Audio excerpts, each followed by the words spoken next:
ज़ीरोधा में GTT use करके हम किसी भी हमारे स्टॉक होल्डिंग पर स्टॉप लॉस कैसे लगा सकते हैं, ये हम आज के वीडियो में देखने वाले हैं। क्योंकि दोस्तों अगर आप कोई भी स्टॉक होल्डिंग में ख़रीद भी लेते हो, यानी कि लॉन्ग टर्म में अगर ख़रीद भी लेते हो, तो उसमें भी अगर आपको स्टॉप लॉस लगाना है तो ये आप बिल्कुल लगा सकते हो। और उस पर्टिकुलर स्टॉप लॉस की वैलिडिटी भी 1 साल की रहेगी, यानी कि अगर आप आज स्टॉप लॉस लगाते हो तो अगले 1 साल तक वो वैलिड रहेगा। 1 साल में अगर आपकी प्राइस स्टॉप लॉस हिट कर देती है तो आपका ऑर्डर ऑटोमेटिकली एग्जीक्यूट हो जाएगा।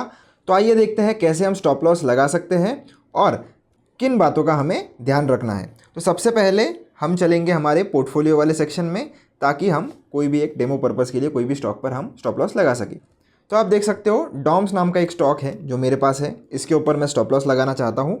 तो मैं सिंपल इसके ऊपर क्लिक करूँगा। आपकी मर्ज़ी है, जिसके ऊपर आप स्टॉप लॉस लगाना चाहते हो उसके ऊपर आप क्लिक कर लीजिए। क्लिक करने के बाद आपको एक ऑप्शन मिलेगा इधर क्रिएट जीटीटी का, तो आपको इसके ऊपर आ जाना है।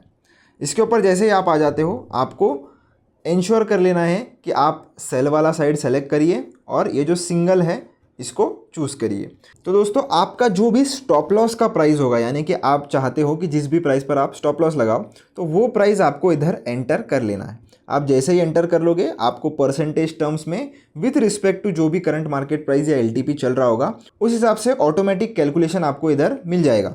उसके बाद ये आपको ध्यान में रखना है कि यहाँ पर जो भी आप प्राइस लगाओगे वो आपकी ट्रिगर प्राइस रहने वाली है। ट्रिगर प्राइस यानी कि वो प्राइस जिस प्राइस पर आपका ऑर्डर ट्रिगर होता है और भेज दिया जाता है एक्सचेंज को। जैसे कि अगर हम गन का एग्जांपल ले लें तो गन में कैसा, जब हम ट्रिगर प्रेस करते हैं, तो दोस्तों गन का एग्जांपल लेते हैं कि जैसे आप ट्रिगर दबाते हो तब आपका जो फायर है वो होता है। तो इसी तरीके से ये ट्रिगर प्राइस हमारा काम करता है। जैसे ही आपका ट्रिगर प्राइस हिट होगा वैसे ही आपका ऑर्डर भेज दिया जाएगा एक्सचेंज को। और एक्सचेंज कौन से प्राइस पर आपका ऑर्डर एग्जीक्यूट करेगा, तो वो करेगा जो भी प्राइस आप इधर सेट करोगे। तो या तो आप ये दोनों चीज़ें सेम रख सकते हो, या तो ट्रिगर प्राइस आप हल्का ऊपर रखेंगे तो अच्छा रहेगा। तो ज़्यादा ऊपर आपको नहीं रखना है। अगर इतना बड़ा स्टॉक है तो 1 या 2 रुपये आप रख सकते हो, और छोटा स्टॉक है तो 10-20 पैसे या 30-40 पैसे आप ऊपर प्राइस रख सकते हो। या अगर आपको ज़्यादा कन्फ्यूजन नहीं चाहिए तो दोनों प्राइस आप सेम भी रख सकते हो, टोटली आपके ऊपर है। तो मैंने इधर ट्रिगर प्राइस 23 से लगाई है, और यहाँ पर भी जो प्राइस है हमारी, जिस प्राइस पर हमारा ऑर्डर एग्जीक्यूट होगा वहाँ पर भी मैं 2300 लगा देता हूँ। अब क्वांटिटी मेरे पास 4 है। आपके पास अगर ज़्यादा क्वांटिटी है, उसमें से आपको थोड़ी ही क्वांटिटी एग्जिट करनी है, तो आप उस हिसाब से इधर क्वांटिटी चेंज कर लीजिए। ज़रूरी नहीं है कि सारे स्टॉक्स पे आपको एसएल लगाना है, आपकी मर्ज़ी है, उस हिसाब से क्वांटिटी भी आपको लगा लेनी है। अब सबसे इम्पॉर्टेंट बात जो काफ़ी लोग भूल जाते हैं और बाद में फेस भी करते हैं, वो ये सारी चीज़ कर लेते हैं पर फिर भी उनका ऑर्डर ट्रिगर हो जाता है पर एग्जीक्यूट नहीं होता है। उसका सबसे मेन कारण ये है कि आपका डीडीपीआई का जो फीचर है वो एक्टिवेटेड नहीं है। तो डीडीपीआई का फीचर अगर आपका एक्टिवेट नहीं होता है तो उस केस में ब्रोकर आपके जो शेयर्स है वो आपके वेरिफिकेशन या ऑथराइजेशन के बिना नहीं बेच सकता।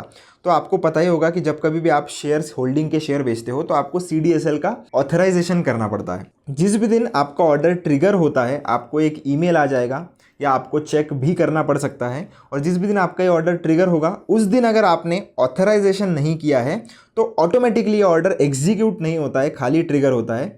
जिस केस में फिर आपका स्टॉप लॉस शायद ट्रिगर हो जाए और उससे भी नीचे स्टॉक चला जाए, पर आपका ऑर्डर एग्जीक्यूट नहीं हुआ। क्यों? क्योंकि आपने ऑथराइजेशन शेयर्स का नहीं करके रखा था। तो इससे अगर आपको बचना है तो डीडीपीआई आप एक्टिवेट कर सकते हो। डीडीपीआई कैसे एक्टिवेट करना है उसका वीडियो आपको चैनल पर मिल जाएगा, आप चाहो तो उसे चेकआउट कर सकते हो। बाकी मैंने आपको बता दिया है कि ये हमने जीटीटी ऑर्डर लगाया है, यानी कि गुड टिल ट्रिगर ऑर्डर लगाया है, जिसकी वैलिडिटी 1 साल रहने वाली है। तो अगर 1 साल तक आपका स्टॉप लॉस नहीं आता है तो फिर आप वापस से 1 साल के बाद एक नया ऑर्डर प्लेस कर सकते हो।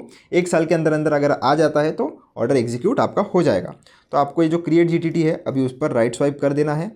तो हमारा जीटीटी लग गया है। अब जीटीटी कहाँ पर चेक करना है वो भी मैं आपको बता देता हूँ। तो ये जो ऑर्डर्स वाला सेक्शन है इसमें आ जाइए। इसमें आने के बाद आपको ऊपर की तरफ जीटीटी का एक अलग से सेक्शन मिलेगा, उस पर आपको आना है और जितनी भी जीटीटी ऑर्डर आप लगाओगे वो आपको इधर देखने के लिए मिल जाएगी। आप चाहो तो इसके ऊपर क्लिक करके इसे डिलीट भी कर सकते हो, या अगर आपको कोई चेंजेस करने हैं तो मॉडिफाई वाले बटन पर क्लिक करके अलग अलग आप चेंजेस भी कर सकते हो। जीटीटी लगाने के क्या कोई एक्स्ट्रा चार्जेस है क्या? बिल्कुल भी नहीं दोस्तों, जीटीटी लगाने के कोई भी एक्स्ट्रा चार्जेस नहीं है। हाँ, पर दोस्तों जो भी टैक्सेस है, जो भी ब्रोकरेज है, शेयर सेल करते समय जो आपको लगता है वो सारे चार्जेस आपसे वैसे ही लिए जाएंगे जैसे अगर आप मैन्युअली एग्जिट करते तो भी आपसे लिए जाते। जस्ट बिकॉज आपने जीटीटी ऑर्डर से प्लेस किया है इसका मतलब आपसे कोई एक्स्ट्रा चार्जेस लिए जाएगा, ऐसा बिल्कुल भी नहीं है।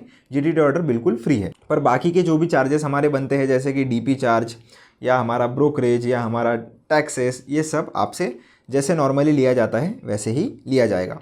तो आशा करता हूँ आपको सारी चीज़ें समझ में आ गई होगी और जीटीटी की मदद से हम कैसे स्टॉप लॉस लगा सकते हैं किसी भी स्टॉक में, ये भी समझ आ गया होगा। अगर वीडियो पसंद आया हो तो चैनल को लाइक कर देना, सब्सक्राइब भी कर देना। मिलता हूँ नेक्स्ट वीडियो में। Thank you.